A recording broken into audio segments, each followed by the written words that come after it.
Hello everyone, I am back again. और आज हम शुरू करेंगे अकाउंटिंग कॉन्सेप्ट्स।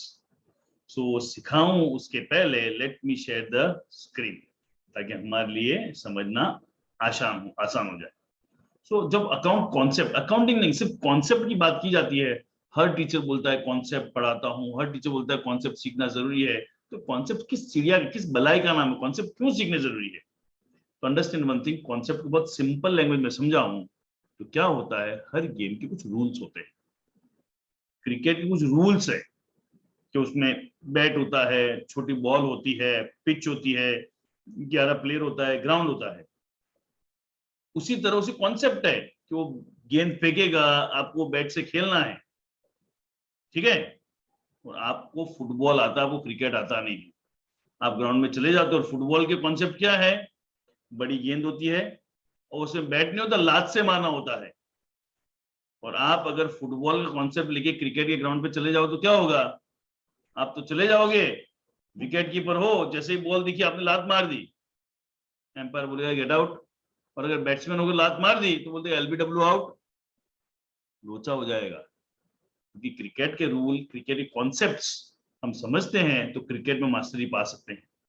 और अगर मुझे फुटबॉल में मास्टरी पानी है तो फुटबॉल के कॉन्सेप्ट समझने पड़ते हैं। क्या ग्राउंड की साइज रहती है, क्या मेरी स्टेमिना रहनी चाहिए, क्या करने से गोल होता है, वो साइज से फुटबॉल समझना पड़ेगा। इस तरह हर गेम के रूल होते हैं।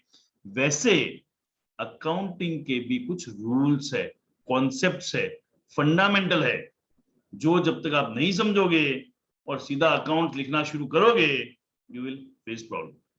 इसे सबसे पहली चीज, जो पहला लेक्चर, जो पहले जो रिकॉर्ड मैंने रिकॉर्डिंग करना शुरू किया, वो क्या है? Accounting concept. So what is accounting concept? हम इसके अंदर सीखेंगे अकाउंट्स लिखने के कुछ रूल्स, ताकि आपकी लाइफ आसान हो जाए। So ready to go? Yes. So accounting concepts की पहले तो जो डेफिनेशन है वो समझ लेते हैं। डेफिनेशन क्या है? थोड़ा सब मेरा ज्ञान की जगह इंग्लिश, थोड़ा एग्जाम में मार्क्स के लिए वो सिस्टमेटिक भी जरूरी है। तो क्या है? The term concept is used to connote accounting postulates, that is necessary assumptions and conditions upon which accounting is based. There are the theories on how and why certain categories of transaction should be treated in a particular manner. बोले इसका मतलब, जो मैं इतनी देर से आपको समझा रहा था वो, कि अकाउंट में कुछ assumption है, कुछ कंडीशन है जिसके ऊपर अकाउंटिंग बेस्ड होता है। कुछ थियरी है कि क्यों इस तरह का अकाउंट इस तरह से रिकॉर्ड करते हैं, इस तरह का ट्रांजैक्शन ऐसे रिकॉर्ड करते हैं, वो पूरा हमको समझना है। ठीक है। सो एक एक करके रोज में एक एक कुछ इंपॉर्टेंट कॉन्सेप्ट, सारे के सारे कॉन्सेप्ट यहाँ पे नहीं समझाऊंगा, कुछ इंपॉर्टेंट कॉन्सेप्ट है उसमें शुरुआत करता हूं। सबसे पहला कॉन्सेप्ट आता है बिजनेस एंटिटी कॉन्सेप्ट। इसको मैं अलग तरह से बोलता हूँ, इसको बोलता हूँ point of view concept. Point of view मतलब कुछ भी अगर मुझे लिखना है, समझना है, तो उसके लिए सबसे इंपॉर्टेंट होता है पॉइंट ऑफ व्यू जानना। अगर मुझे पॉइंट ऑफ व्यू पता नहीं है तो मेरा आंसर कुछ भी हो सकता है। I may go to the wrong direction also. बोले सर कुछ समझ में नहीं आया। Okay, let me explain in simple way. पहले ये समझाता हूँ, then again I will share the video. मैं आपको ये पूछता हूँ, आई का मतलब क्या होता है? आई का मतलब क्या होता है? कोई बोले आई मतलब सर इसमें क्या पूछ रहे हो, आई मतलब मैं। और कोई मराठी बैठा वो क्या बोलेगा, अरे आई मतलब तो सर मम्मी। और कोई थोड़ा ढंग से नहीं सुनने वाले, सर आई मतलब आंखें। अलग अलग है ना, क्योंकि आपको पता नहीं है आई मैं किस लैंग्वेज में बोल रहा हूँ, किस पॉइंट ऑफ व्यू से बोल रहा हूँ। लेकिन अब मैं अगर आपको ये बोलता हूं, मैं मराठी में बोल रहा हूं आई मतलब क्या, तो सबका आंसर क्या आएगा? Sir mummy. English alphabet I बोल रहा हूं, इसका मतलब मैं। Are getting it? फिर भी कंफ्यूजन हो तो अकाउंटिंग टर्म में मैं बात करता हूं। सैलरी क्या होता है? एंड ट्रस्ट मी, मेजोरिटी का आंसर क्या आ रहा होगा? इनकम। क्योंकि आप किसके पॉइंट ऑफ सोच रहे हो? एम्प्लॉई पॉइंट ऑफ व्यू से सोच रहे हो। लेकिन अकाउंट जब सैलरी की बात होती है तो इट्स अ एक्सपेंस। अब बोले सर सैलरी इनकम भी तो होती है, इसीलिए बोल रहा हूं भाई साहब, पॉइंट ऑफ व्यू क्लियर होना बहुत जरूरी है। इसलिए हमारा सबसे पहला कॉन्सेप्ट क्या है? Business entity concept.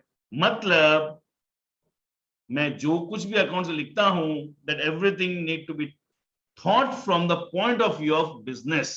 अब वो सैलरी वाले एग्जांपल वापस आओ। अब मैं पूछता हूं सैलरी, बिजनेस के लिए सैलरी कभी भी इनकम नहीं हो सकती, वो हमेशा क्या होगी, एक्सपेंस ही होगा। इसलिए हम पहले कॉन्सेप्ट में क्या क्लियर कर रहे हैं, अकाउंट में जो भी मैं हिसाब में जब भी लिखता हूं, किसके पॉइंट ऑफ व्यू से लिखूंगा। मम्मी ने पैसे दिए तो हिसाब मम्मी के पॉइंट ऑफ व्यू से लिखना है कि आपके पॉइंट ऑफ व्यू से लिखना है, दोनों चीजें अलग अलग हो जाएगी, बराबर है। इसलिए जब भी आप अकाउंट लिखते हो आपको बिजनेस के पॉइंट ऑफ व्यू से लिखना है, नहीं कि ओनर के पॉइंट ऑफ व्यू से। एक्चुअल बोलूं, the business and its owners are two separate entity. Business अलग है और ओनर अलग है। सपोज मैं एक कोचिंग क्लास चलाता हूं जिसका नाम स्टडी सर्कल है, तो स्टडी सर्कल बिजनेस वो अलग है और नवीन इज सेपरेट। ये दोनों सेपरेट एंटिटी है। हमको ओनर के पॉइंट ऑफ व्यू से नहीं लिखना है, हमको बिजनेस के पॉइंट ऑफ व्यू से सारे के सारी चीजें रिकॉर्ड करनी है। इसके लिए मैं आपको बहुत क्लासिक एग्जांपल देता हूं। सपोज मैं आपको ये बोलता हूं, business owner started business with cash. Owner started business with cash. Cash आया कि गया, सोचो, दिमाग में जोड़ डालो। Owner started business with cash, cash आया कि गया। अब कुछ लोग तुक्के मार रहे हैं और कुछ स्मार्ट सोच रहे हो, सर किसके पॉइंट ऑफ व्यू से, ओनर के पॉइंट से सोचो तो कैश गया, अब बिजनेस के पॉइंट ऑफ व्यू से कैश आया, तो कंफ्यूजन होगा। लेकिन हमने क्या समझा, हमको किसके पॉइंट ऑफ व्यू समझना है, बिजनेस के पॉइंट ऑफ व्यू से ही समझना है। अब मैं पूछता हूं, started business with cash, business में कैश आया कि गया, 100% आएगा, बिजनेस में कैश आया। ओनर के पास से गया लेकिन वो मुझे पंचायती नहीं है। उसी को एक एग्जांपल के फॉर्म में समझ लेते हैं। The books of accounts are prepared from the point of view of business. So ये ओनर है और ये क्या है, बिजनेस है। तो उसका एग्जांपल क्या है, कैपिटल ओनर गिवन, ओनर ने पैसा दिया, बिजनेस को पैसा मिला। कैपिटल जो वर्ड है वो अकाउंटिंग टर्म है, जो मैं अकाउंटिंग टर्म्स में डिटेल में समझाऊंगा। लेकिन कैपिटल मतलब जो कुछ, अभी शॉर्ट में अगर बोलते तो जो कुछ भी पैसा ओनर बिजनेस में इन्वेस्ट करता है उसको हम कैपिटल बोलते हैं। तो इसका उल्टा है ड्राइंग्स। ड्राइंग्स मतलब, ड्राइंग्स वर्ड का अगेन टर्म में जाऊंगा तो बहुत डिटेल में समझाऊंगा। ड्राइंग्स मतलब विड्रॉ करना। ओनर जब बिजनेस को पैसा देता है, इन्वेस्ट करता है, उसको बोलते हैं कैपिटल, और ओनर अपने खर्चे के लिए पैसे विड्रॉ करता है उसको बोलते हैं ड्राइंग्स। तो जब ओनर विड्रॉ करता है तो ड्राइंग्स, ओनर रिसीवर है बट बिजनेस इज गिवर। समझ रहे हो। सो यहाँ पे हमको बिजनेस पॉइंट ऑफ व्यू से बात करूं तो ओनर गिवर है लेकिन बिजनेस क्या हो गया, रिसीवर। बिजनेस गिवर है और ओनर क्या हो गया, रिसीवर। मैं कहां सोच रहा हूं, only and only from the business point of view. मुझे सारी एंट्रियां बिजनेस पॉइंट ऑफ व्यू से ही करनी है। और इसी रीजन से इस कॉन्सेप्ट का लास्ट और बहुत इंपॉर्टेंट पॉइंट में जो आपको शायद शेयर करना चाहूंगा वो ये है, that because we record everything from the point of view of business, the personal transactions are not recorded in the books of accounts.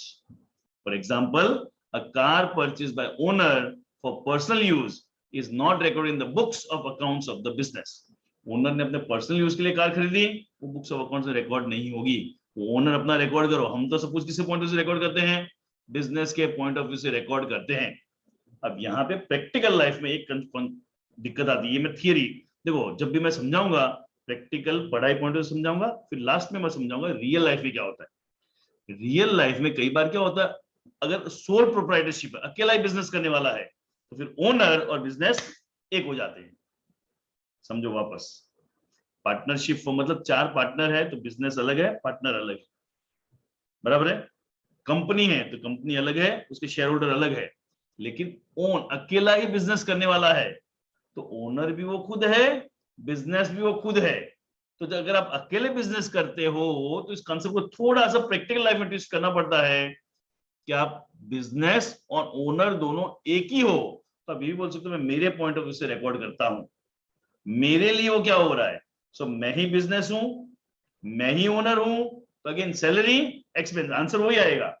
But proprietor हो तो थोड़ा सा ये शिफ्ट करना पड़ता है। सो जब भी मैं कोई चीज समझाऊंगा पहले एग्जाम पॉइंट ऑफ व्यू से, मार्क्स पॉइंट ऑफ व्यू समझाऊंगा, और मैं हमेशा मानता हूं प्रैक्टिकल भी हमको चीजें समझ में आनी जरूरी है। इसलिए जब प्रैक्टिकल सोचते हो तो अगर आप सोल प्रोप्राइटरशिप मतलब अकेले खुद ही बिजनेस करने वाले हो, कोई पार्टनरशिप नहीं है, कंपनी नहीं है, तो आप ही ओनर हो, आप ही बिजनेस हो, वैसे हमको सोच के चलना है। ठीक है, सो अगेन नए कॉन्सेप्ट के साथ मिलेंगे कल। Thank you.